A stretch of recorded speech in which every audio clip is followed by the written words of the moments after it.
looking at the 2023 elections and the intrigues that we've seen so far, this evening with us in the studio, I have Mr. Badejoko. Mr. Sumbo Badejoko is a public affairs analyst. He's also joining us on this panel this evening. It's great to have you back, sir. It's good to be here. Good evening. And of course, we have Mr. Rotimi Ogulano, who is also a public affairs analyst. It's great to have you here too, Mr. Ogulano. Your program this evening. All right, let's look at some of the things that we've seen so far. I'll be starting off with Mr. Sumbo this evening. Now, it appears that even when you look at the social media, and now let's take our minds back to when Oshibaja actually declared. Obviously, that looks like a pre-recorded video that was played and it was planned for yesterday. Now, it became topical to the extent that we had war of words, especially on the social media. And now, these war of words are coming from two camps, those supporting the swagger. Now, talking about the Southwest movement for Asiwaju Bola Ahmed Tinubu, and those also on the train for Oshibaja coming together to talk tough and fight dirty on the social media. And now it tells us so much more what Nigerians will be doing at the elections. From so far, what you've seen within the process that we've been seeing so far, you know, what would you say it's going to look like? Are we going to be having the toughest kind of contest in the history of Nigeria itself? That is very accurate. 2023 is going to be an election similar to 2007. Why? The incumbent will not be on the ballot. It was only in 2007 that we last experienced that.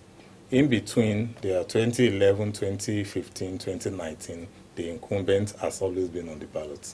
So that way, it's always narrowed down the contest to the opposing side. For 2023, the incumbent is not going to be on the ballot. Therefore, all political parties now see this is an opportunity to grab power. And whatever is happening in the APC now, and every other intrigues that is that we are currently witnessing, it's not peculiar to the APC. It's just because APC is the ruling party, and that is why the noise from APC is a bit louder. For Oshibaju, well, if you want to look at it, that was a classic declaration for independence because of the way and manner. He didn't do it like the others who gather their friends and allies into one hall or one stadium to make all manner of noise, jamboree and the rest of that. And bring rice and song. Bring rice and song, wearing a garment and all manner of things. No, that wasn't done. It was just, speaking directly to Nigerians. The others will speak to gather their friends, address them, and Nigerians will hear the address. But this one is not gathering anybody. Speaking directly to Nigerians, using the power of the social media. And that was why the uproar you exploded against the supporters of the other camp. So that is what we are seeing. But it's just a declaration, just like every other declaration. When we move closer to the primaries, things will begin to get clearer. For now, it is still very much opaque, not clear enough for anybody to now conclude that, okay, is it that? But the man has to declare. On the most left to me, Nigerians who were on this program, the AM Cafe, we were talking about him and Tinubu, and we had people calling even all the way from the north. These are not politicians, these are ordinary people on the streets asking for him to declare. Now, he had to respond to that declaration. And if he's going to step down, he would say, well, in the interest of the party, that is if. And the party would also use that because you have to present your best product, your best brand in an election. You have to evaluate the mood of the society. Who among all the aspirants that we have will the people accept from us? All this will be put into consideration ahead of the primaries, and it will go a long way in determining who gets the ticket at the end of the day. But let's look at the weight of it, because you said it's just a declaration. It's still opaque. We don't know where this will swing to. But if you look at the weight of Vice President Oshibajo, now his qualities have been tested in Nigeria itself. And that can be related to when we had the president going for a medical trip outside the shores of this country. And Nigerians could see a relative difference from what his superior, while he's there, what he does and what Oshibajo does within a space of very short time. Now, don't you think that is one of the major thing why people are talking about all of this, and now why it appears to be like some sort of, will I say, a subtle blow on the likes of Bola Ahmed Tinubu's camp, because they felt that this is an outright betrayal of a political son to his father here. Even though, Oshibajo, in a way, did not even address instances like that. But if you could look at record, this was a man who worked with Tinubu for 8 years. And he was also one of the legal team of the APC through the influence of Tinubu. And now, if you look at all of these opportunities that have been given to him by Tinubu, who obviously people will say is his political father. Now, if you look at what he has done as a vice president and why many Nigerians are saying, you must declare. Now, would we say that this in a way opened some cankerworm somehow? It will, but it is politics. There is no permanent friend or enemy in politics. It is always a game of number. It's always a game of influence. And influence seems to be working in favor of Oshibaju. Of course, Tinubu also has influence. No, I said something earlier. I will reiterate that because at the end of the day, the parties, APC now, will have to, if they are interested in winning the next election, will examine the mood of the society. Considering the fact that it was only his own declaration of all the ones that we've had that was greeted with solidarity rally. That is a sign on its own. That is one thing that APC cannot shy away from. Yes, it will conflict interest. It is always about personal interest. But for the party now, the party will have to look beyond the interests of individuals. After all, prior to their party convention, there were so many intrigues at play as well. But at the end of the day, just 2 weeks to the convention, many of us never even believed that the convention would hold. But somehow, they found their way around it and came up with this unity list, and the whole thing was pacified. Now, this is time for the presidential race. Of course, we have so many gladiators. It will be difficult for one person to say, okay, all of you step down, like it happened with the party primaries. But, like when Rochas was interviewed, he said, well, he wouldn't mind to step down, but he will have to be convinced beyond reasonable doubts that the person you're asking him to step down for is better than him. So all this would come to play because we are narrowing it down to just Tinubu and Oshibaju. There are about 12 people that are prominent in the race. A good number of them from the southern part of the country where the presidency, according to the party, has been zoned to. And only one person, I think Yaya Bello is the only northerner that I've seen on that list. But all of them are people with capacity. They will still have to come to a round table if it's going to the best way Oshibaju can emerge without controversy, without tearing the party apart, is through consensus. And luckily, it is one of the options allowed by the law for the candidate to be nominated. Mm-hmm. So these are things that we are looking at and may likely be what would happen, because they want to really go into real contest. There will be serious feud coming out of it, and it may divide the party. And for you to, when you see them postponing the primaries, especially towards the deadline, they would be doing that stylishly so that they will be able to box the other aspirants into a corner and eat up the time for them to get another platform's nomination, because everything is time-bound now. INEC has released the timetable. Any party that violates that will not be going into the election. It's as simple as that. All right, let me go to Mr. Rotimi. Now, what's your assessment, Mr. Rotimi Ogunlanu, of all of this development itself? Now, you have some people saying that Oshibado should look at history and step down for Asiwaju. And some said Asiwaju should look at the fact that Oshibado might be a good person to actually fly the ticket of the APC. And they are also saying Asiwaju to step aside or step down. Nigeria are facing today. So when election time is coming like this, so we don't do without see a kind of intrigue, betray, and all that. When Oshibaju declared yesterday, so we came across a lot of comments, a lot of vituperation, a lot of anger from different quarters, especially their supporters, their group. but I've never seen Oshibajo as a betrayer yet. So due to the fact that he's used to be godson of Asiwaju Bola Ahmed Tinubu, but what I see there is that he has fell to the deceit of serpent in Asoro Garden, because what the cabal, whatever will come out of it, nobody can assure himself that he's going to be given ticket as things are going now. So if at the end of the day, so either of them, either Tinubu or Oshibajo could not get the ticket, so they will say, if not for Oshibajo declare for the presidency, so Tinubu will have gotten it. Or if any one of them got the ticket, so he lost the election at the end of the day, because there are permutation that is going on. So, and the whole world, Nigerians are watching. Okay, let's say this. Hello, good evening. Okay, please go ahead, Mr. Agumana. So, the things are going now. If you see people calling all sort of names yesterday, Buddha is carrot. Thank you very much. I'm sorry from Kaduna. All right, thank you so much, Anthony. You actually called to campaign for Oshibajo, and I'm sure that if the lines are also open, more people will be calling and talking about their preferred candidate. But really, we really want to get to a point. And now you said so many things. Now, you mentioned the northern oligarchy.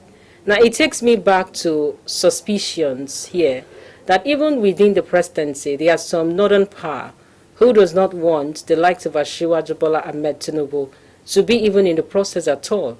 That's the insinuation, because they feel that it has the muscle, the strength, that some of them may not be able to calm down. And now they are also afraid that once it gets there, he might want to push them aside. And they also looked at the person of Oshibajo as a man who was very respectful to his superior and was not ambitious, even when the president was out of the country on medical treatment. Now, let's look at the northern oligarchy. Do you think they also are playing a kind of political gimmick here in terms of some of this development itself? Exactly. It is a divided rule, that is. Though there was no agreement, there was no part signed by Oshibajo to tell Tinubu that he's not going to contest, whether he's going to contest or not. But if should be the case, if Oshibajo is the suitable candidate you want to bring out, so they should let Tinubu know. So instead of playing that kind of intrigue, Yoruba will say, so they want to play a kind of divide and rule game. So in a such that at the end of the day, if Oshibajo will emerge, so enmity will be so much for him at the general election. So it shouldn't be like that. So they should let them know, and all of the method they want to employ now, consensus candidate, consensus whatever. So the way things are going now, the same set of presidency they approach Ruth to go and campaign, to go and declare. So this man is still on the way now. I think in Gigi. So CBN governor. So they are bringing all of them. They are telling all of them to go and declare. So we have not seen the indication whoever they are going to give they are going to pick as consensus candidate. So none of them will be assured now that is going to be the candidate. Let's take this call. Hello, good evening.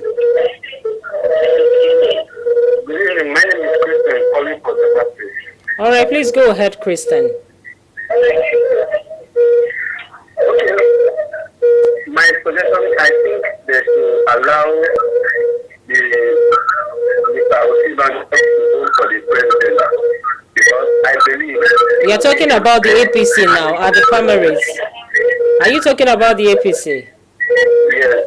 Okay. Yes. I think they should allow Oshibajo to go for the president, because I believe he will give Nigeria the best. Because even when his master is outside Nigeria, when he went for meditation, he has been a good servant to his master. So you are saying that the likes of Rotimi Amechi won't be better, or Asiwaju Bola Ahmed Tinubu are not good enough?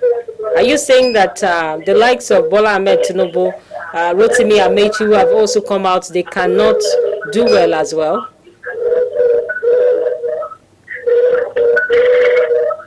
I didn't say so, but I believe that if they allow Osibanjo will be on the best. All right, thank you so much. Thank you for that contribution itself. And now you could see how Nigerians too are thinking. And now this is coming from one section of the country itself. And I'm sure that if all the zones will have to call, I think our ears will be filled with the kind of candidates they want. But really, in order not to actually make this conversation too wide, let me come back to Mr. Sumbo. Now, let's look at how transparent the political party structures too can be with the electoral process in determining who will actually fly the ticket of the party at the end of the day. Because now it's been believed that the arrangement of consensus could be imposition. If you say that let them go by the way of consensus, some people will still be nursing that grievances. And now, how transparent can the political parties be? Let's look at what PDP had done. Treat it open. Everyone can actually have access to the form. They have not said certain geopolitical zone is what they are going to be looking at. That means they're going to be testing their popularity. But how sincere and political transparent can they be within the political party structure itself? Well, party politics is always filled with manipulations. It gives plenty of room for it. Now you have in both parties new set of NWC members. And of course, these guys too, they are not contesting the main election, but they also would want to corner some things for themselves. What do I mean? The number of aspirants they have to buy the nomination forms, the more money that comes into the party. And it is the NWC that will preside over the spending of this money. And of course, whatever fraction they use in organizing the convention for the nomination of the party, whatever is the balance, they often do not give account for this money. For instance, if you have asked the Buni-led caretaker committee now to come give account of, okay, since you just did a validation at your party convention, what happens to, and we didn't hear that the other aspirants will get their 20 million naira back. So what happens to, and that's just for the chairmanship. How about those who have bought forms for other positions too? Did they get their money back, or you just told them, don't worry, we would take note of what you have contributed and compensate when we are forming the new government? These are things that, happens at the background. And because of the desire for everybody to just grab whatever they can grab, there is always lack of transparency. So that is the way, and it's not peculiar to one particular party. Even the not too popular ones still have, they are also guilty of such manipulations. Though we are evolving as a democracy, the best thing is to sustain it. As time goes on, when more people comes into the fold, we'll be having some quality, because a good number of these old ox will have retired off, and would be having new blood being injected into the system, being and handling the process. So that will begin to dilute this manipulation and all manner of filthiness that is that the system is filled with now. I will be having some degree of credibility. One beautiful thing that would guarantee that in the main election and even the reason why we are having starting earlier is the Electoral Act. The Electoral Act brought in so many innovation and has put so many things into check, and of course giving the masses some assurance that yes, and coming at a time where the incumbent will not even be on the ballot is a beautiful time to introduce such innovation, and let's see how the whole thing will play out. But the most important thing is that Nigerians should begin to have more interest and confidence in the process, at least to give INEC the benefit of the doubt and not just stay away, because it will be a disaster for us to have the level of apathy that we've been recording in previous election in 2023 with all these intrigues that we are discussing now. All right, that takes me down to the issue of the NNNP now. NNNPPP, that's the New Nigeria People's Party. And now let me go to Mr. Ogunlano. Now, what weight does this new political party have? I know that the likes of Konkusu and 14 others are actually fighting for the presidential ticket. Even we can't begin to determine that figure. Now, more will still come out. But let's look at the NNPP. Is it a fight for the APC and the PDP? would we see them as a major contender to here? Well, that's why I said Nigerians are not ready to come out from this prison that these people, old cargo politicians, has put Nigeria into. NNPP is one of the 18 registered political party, and when Kwakwaso came, he declared as the third force, and which I see as a joke, because when you are part of this this bad system, you are part of this PDP. You are one of the founding father of PDP and APC. Now you have seen yourself. You are now that APC and PDP is no longer a good party to you. Now declare third party as third force. So now it is an affiliation of. So he's not the right person. He's not the right person. To actually declare that. NPP is an affiliation of APC and PDP, and there's always agenda behind it, because in politicians always have plan A, B, C to decide. So now it's one of the agenda that may likely come up. So especially from the northern plot to retain power in the region. So he said it the other time that at the end of the day, eventually another party may come up as a neutral party, so that they will project to Nigeria as an alternative. So at the end of the day, so both party, APC, PDP, may lose. So and that candidate may come from another part of the country. So it is another agenda. So we don't see anything. Nigeria should not expect anything different from NNPP. So Nigeria should not expect anything different from Kwakwaso and the likes of and some other politicians that have been tested, that have so those that is what the past cannot determine the future of this country.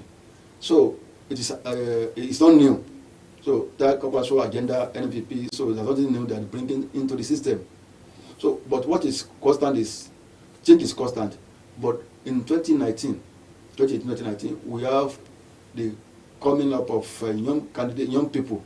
So the likes of Falado Toye, Omoyele Sowore, Kesili Mugalu, Tokwe Faswa. So immediately election was offered like this. All of them they went to bed. They went to bed. So since then, none of them is doing anything. So and at the end of the day now, it's only this PDP and APC so that have been guidance structure that have been so concentrated on their structure. So that is why we are going to continue having the same set of people in the power. But is our politics not too expensive for some of these individuals to continue in that light?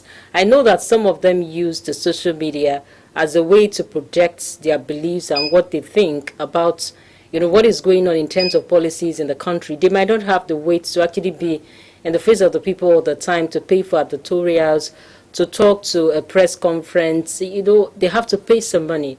Don't you think our politics is too expensive? That's why you don't have a strong opposition in Nigeria. It is lack of readiness from them. I was part of the process.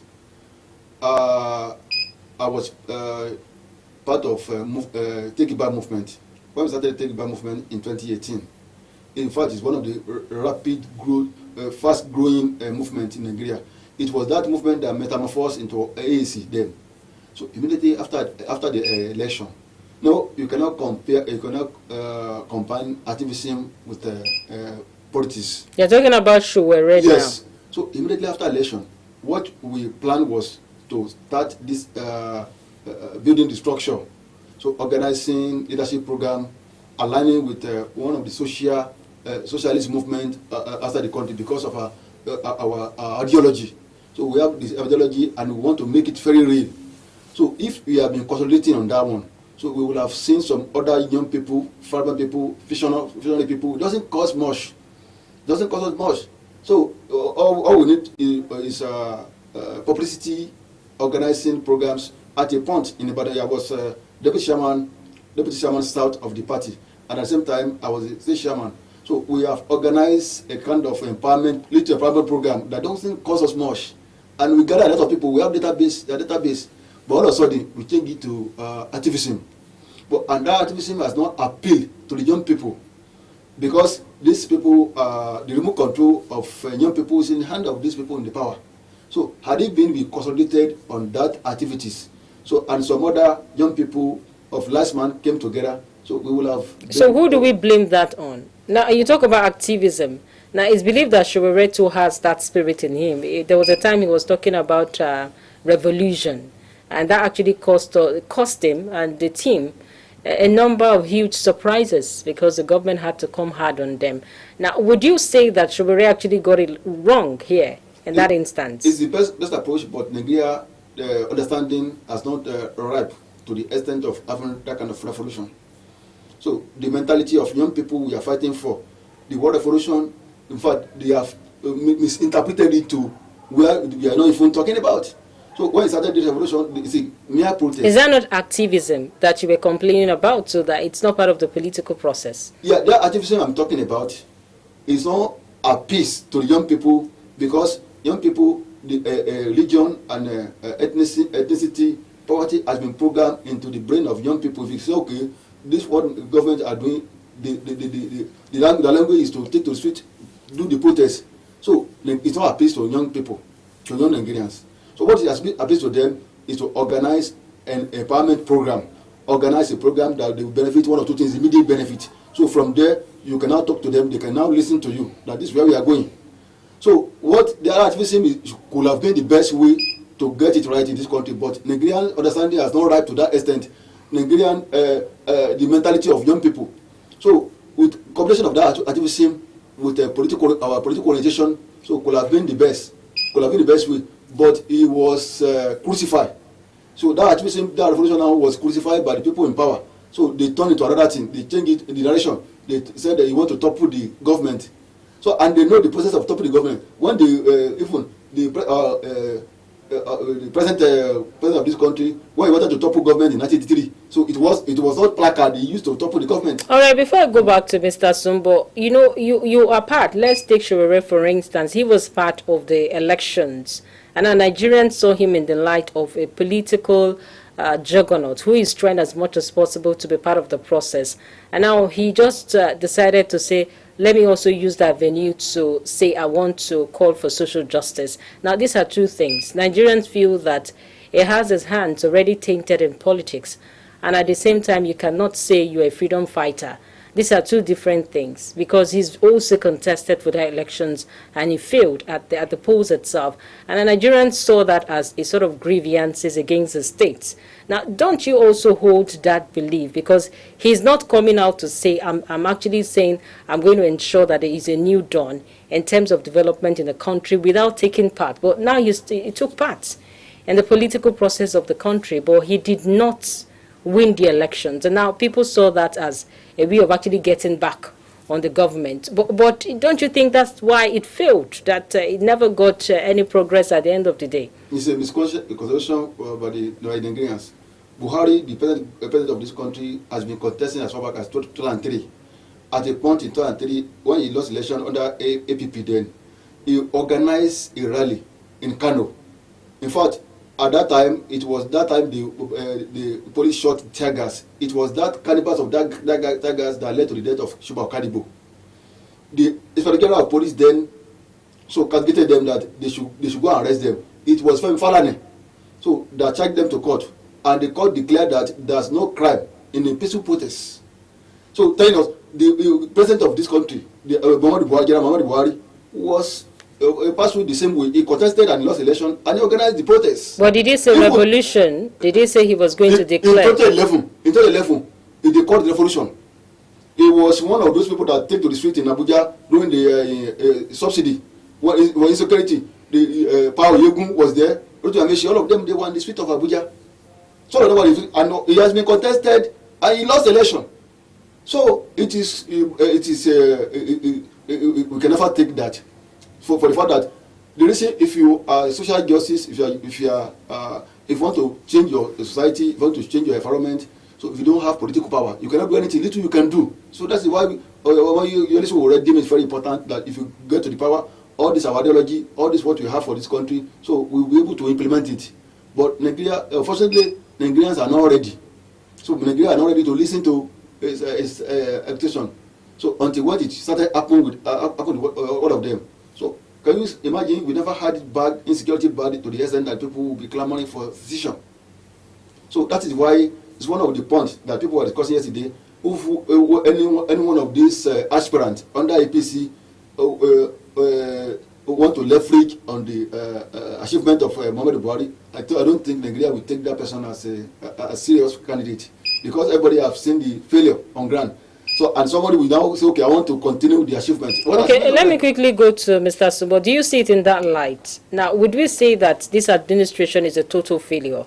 And looking at the political intrigues that we've seen so far, anyone who comes out to say he or she is continuing in the step of the president will be a failure too. Would you also look at it from the aspects in which Mr. Ogunlano looked at it? The truth of the matter is they have some achievement they can point to. But you know, in an examination, when you fail the core... what is the core here? Electricity? Security. Okay. People have to be alive to move on the roads you are constructing. It is living people that are alive that moves on the rail. Even those who are moving are now being threatened. If you go into the social media today and some other conventional media, Amechi's declaration was condemned heavily by a group of youth within the country that is not serious, that he should rather be mourning those who are victims of that train, which belongs to the ministry is heading, and is now going to dance in the stadium to declare. You know what I'm saying? So it will be difficult for somebody like that to come out to say he wants that. You don't have the feelings of these people you want to govern at heart. That's why I give it to Bola Ahmed Tinubu, the event occurred on his own birthday. A very large funfair bucket was organized. The man cancelled it because he just could not see himself celebrating on the blood of innocent Nigerians. But the minister in charge still went ahead to now begin to gallivant. You know, people attacked him. That's why I joined, supported what Mr. Rotimi Ogunlano said. Because, you know, Nigerians will look at a lot of things. And that's why it seems the only person that is appealing enough, based on the fact that they have seen some potential leadership trait in him. I've said it on the radio platform that the next president will be somebody, must be somebody, who will be at the venue of a disaster the next hour. Not someone who will be observing protocol or be afraid of security situation. That means we need leadership. This man has demonstrated his capacity to give us that. And so what shut out former President Jonathan here? Because this is a man who would also go to the site of explosions. I can still remember that of Yanya bombings. We saw him there. He was there the next day, and he said, you know, these individuals have even infiltrated his government. And now, does that change anything in the minds of many Nigerians? Well, President Jonathan's main problem is still what we are talking about now. He was voted out on security ground. How Buhari managed to secure a second term is more or less a miracle to some of us. But he has secured it. The situation is getting worse. Now, Nigerians will see that as a major issue. Whosoever could not secure their lives should not contest for the office of the president. And they will look at so many things.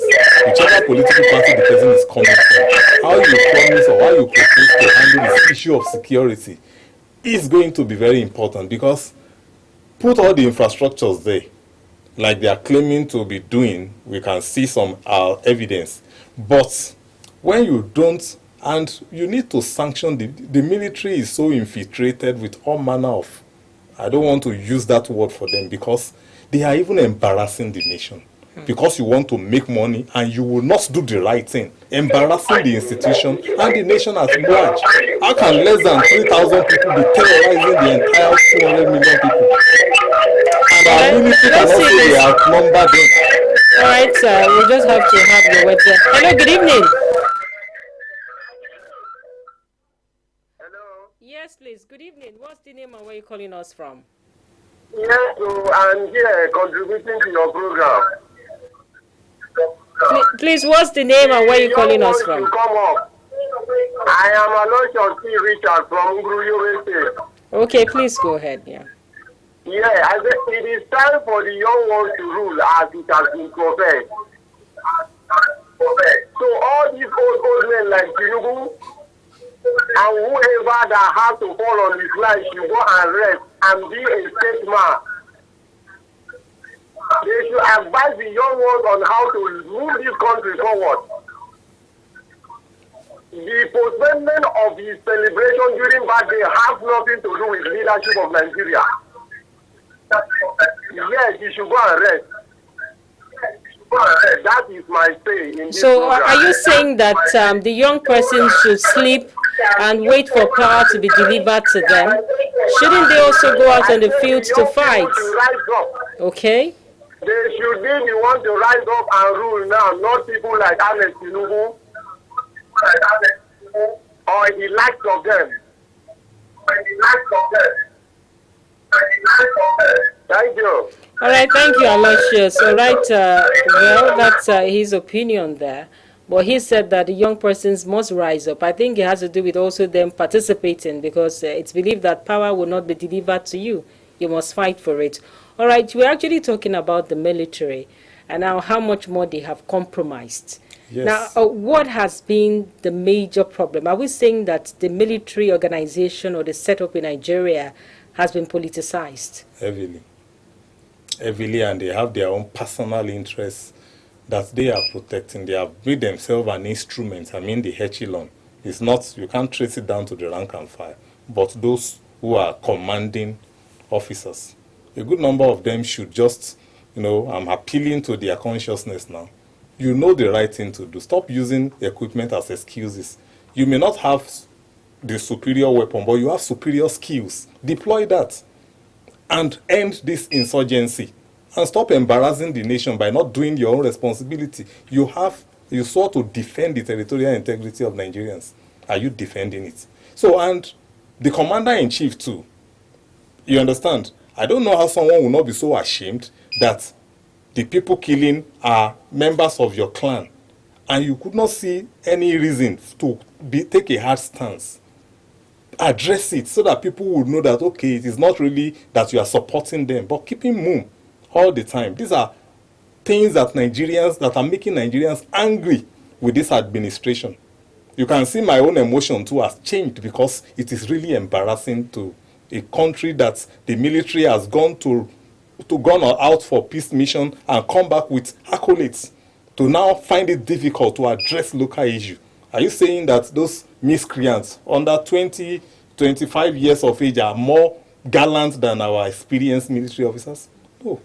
The answer is no. Some people are just playing a prank on them, on the whole nation, and taking us for granted because they want to continue to get large budget defense, which is not right. For how long will you continue to enrich yourself on the at the detriment of human life? It's not fair enough. Now, it's becoming an issue in our politics, which should not even be. We should be talking about developmental program, things around education, health, infrastructure, how to attract investment, how to improve our tourism potential. We have a good number of them. Those forests that are being inhabited by bandits are supposed to be national parks, where tourists will come from all over the world to look at the sites that we have in there, and we'll be making money through it. But because we have government who will not think outside the box, who are not visionary, to allow flimsy things, ephemeral things to now be dictating, disorganizing even the little ones that you are trying to put in place. All right, let me go back to Mr. Ogunlano, because you mentioned the aspect of you called them old cargoes, that these individuals should not be found in the space of governance. And now, do we begin to look at age as a factor in our political process? Now, let's take it down to the United States. If you look at even Joe Biden as the president of the country, he isn't a young man. And he's also been within the political space for a long time before he became the president. Let's also look at Trump. He's also not a young man. Is it a question of age or a question of the readiness? Now, many people have actually passed like an aspersion against many young Nigerians as to how ready they are. if you look at the social media where it appears to be a place where young persons gather momentum, now people wonder the kind of discussions that actually becomes a major thing that young persons are interested to discuss on the social media. For instance, you realize that when it comes to instances of governance, many of them do not show interest, except when there are dramas like this, they are paid for influencing and the rest of it. And now many had thought that young persons in Nigeria would wait for them to be used. Now, is it a question of age, or how ready and aware of the electoral process is the really issue here? Well, as far as age has nothing to do with the performance, but at the same time, comparing where system is working, so it's like comparing heaven with heart. So it is you cannot compare America where system is perfectly working with Nigeria here. So the reason we claim to have young people, we are clamoring for young president in this country, is because we need somebody. It's not about even young alone, because it's not all young people are responsible. If we are talking about young people, it's not all young people, because I'm wondering, who are these bandits? They are not the aged. The bandits, the kidnappers, are they the aged ones in our midst? The fundamental root of this bandit insecurity is corruption, and it's not corruption. It's not about only stealing. Nepotism nepotism itself is a big corruption. Nepotism, sentiment, religious bigots. In fact, all those are these things that are form corruption, impunity in the system. So Nigeria is full of impunity, corruption, nepotism. So, and it's full in this government. The insecurity has become a cash cow business. So you're blaming this present administration for allowing that? Yes. You do not feel that this is a major problem that has started since 1960? So this one has now complicated it. What they were bringing, in fact, the previous administration that left the power, they have master's degree in that impunity, but this one has PhD. So they are agreed to PhD in that impunity, in corruption, because he said the other time that there are caucus. But what are the analysis here? If you actually have to say that you know they actually made it worse, if they had this problem right from inception, even at the independence. Now, what would we say made it worse in this administration itself? What made it worse was when they were coming to power, all their promises. So, in fact, the first is the case. And what made it worse is that nepotism, sentiment in appointment. And at the same time, of late, those, I think 3 of those people that were in captivity of Kaduna train attack, there was a woman I watched on Channel TV who was claiming that this bandit is not, what they want is even beyond money. They said the president promised them when he was coming to power in 2014 that he want to do something for them, and up to now he hasn't done it for them. But have we seen any manifesto coming from any young Nigerian, apart from Khadija to Kono Lamidi, who is even a female and young? Now, have we seen manifestos coming from young persons using the social media tool? We've been seeing them using the social media for all sorts. If you go to Twitter now, you see them tweet. But how many of them have you seen with a manifesto? They talk about Ashiwaju, they talk about, some of them still want Jonathan to come on board. These are the young persons many Nigerians have been saying come on board. How do they come on board? Have you seen any of their manifestos? Even on the social media, they use like 72 hours or even every day of their life. Now, would we say the population, 60% of the population of youths in Nigeria, do they really know what the provisions of the Constitution is? Do they know their rights? How many of them can explicitly say that they understand the governance structure of Nigeria? Is it about sentiment or really ready for the job? Well, I said it the other time here that the Nigerian youth are not focused, and they are not ready to deliver themselves from the shackle of from the prison they have. So there was a cartoon whereby there was a guy inside the prison, and they threw one bread and a key to him. Instead of him taking the key to open the door, so he chooses bread. That's the situation of Nigerians now, especially young people.